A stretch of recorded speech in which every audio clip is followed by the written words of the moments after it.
You know that person who holds everything together. The one who never cries in public, who makes the joke first, who says I'm fine with a smile that lands like a period. Maybe that person is you. You carry the room on your shoulders and go home to a quiet that echoes. Strength looks good on the outside, but inside it feels like walking through a museum after closing, beautiful, guarded, and strangely empty. People thank you for being reliable. They don't notice how heavy reliability becomes when no one is allowed to see you fall apart. You keep moving because stopping feels dangerous. You keep smiling because honesty might break the spell.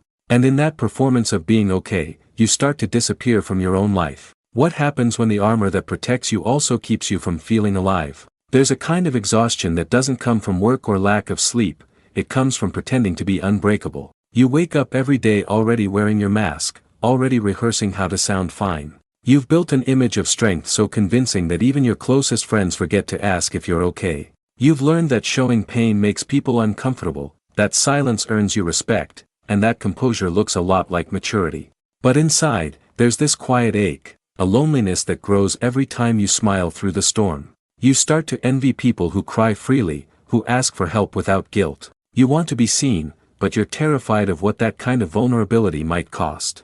So you keep performing, waiting for someone to notice the cracks without you having to point them out. At the heart of this strength lies fear, not of others, but of exposure. Psychologists call it defensive self-reliance. It's a coping mechanism born from early lessons. Maybe love felt conditional, maybe asking for help once led to disappointment, maybe weakness was punished. Over time, the mind learns to equate control with safety. You become the caretaker, the achiever, the one who never burdens anyone. On the surface, this makes you dependable. But beneath it, there's emotional suppression, an internal rule that says, if I stay strong, I won't be abandoned. The emptiness you feel isn't the absence of emotion, it's emotion locked away too long. The body remembers what the mind tries to ignore, the suppressed tears, the unspoken fears, the need to be held without explanation. Acting strong becomes your way of surviving, but it also becomes your cage. Think about the last time someone asked, "How are you?"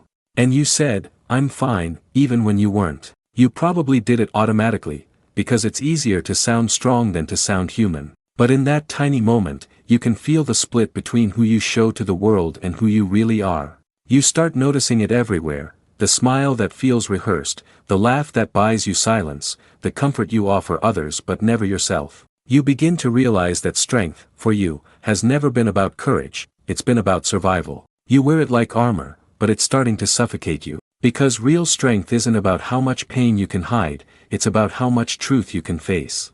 And when you finally look in the mirror, you might see not a hero, but a tired soul who just wants permission to be soft again. When that realization hits, it's quiet, but it shakes something deep. You start to feel grief for all the versions of yourself that had to stay composed when what you really needed was comfort. You remember the nights you swallowed tears because someone once told you crying makes you weak. You remember the moments you wanted to reach out but convinced yourself no one would understand. It's heartbreaking to see how loneliness can exist even in a life full of people. You start to notice the fatigue behind your smiles, the subtle trembling in your chest when someone says, "You're so strong." A part of you wants to scream, "I don't want to be." But another part, the one that has always survived, whispers, "If I stop being strong, who will I be?" And that's the moment the real healing begins, when you no longer know, and you're willing to find out. Here's the truth most people never tell you, being strong all the time isn't strength, it's fear dressed as control. The emptiness you feel isn't a flaw, it's a message from the parts of you that have been silenced too long. Real strength is not about how tightly you hold yourself together, but how gently you allow yourself to fall apart when needed. The moment you stop performing strength and start practicing honesty, you begin to breathe differently. Vulnerability doesn't weaken you, it connects you. It's what turns endurance into healing, and independence into intimacy. You learn that being open doesn't mean being reckless, it means being real. And when you let people see your softness, something miraculous happens. They don't run away. They draw closer, because your truth gives them permission to feel human too. You begin to see that the person you've always tried to be, the calm, capable, composed version, is only half the story. The other half is raw, tender, imperfect, and breathtakingly alive. It's the part of you that cries at midnight and still gets up in the morning. It's the part that loves deeply even when it's scared. It's the part that breaks, heals, and keeps choosing to care.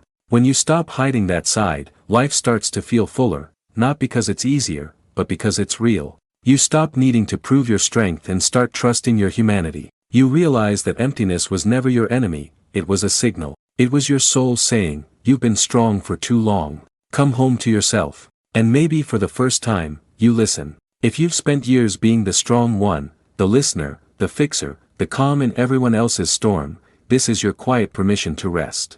Strength was never meant to be a mask, it was meant to be shared. You don't have to shatter your walls overnight. Just start by letting a small truth slip through the cracks.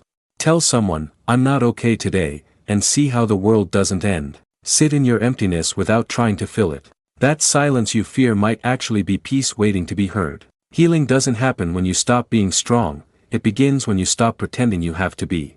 The next time someone asks how you're doing, try answering honestly. You might discover that vulnerability isn't the opposite of strength. It's the proof that you're still human.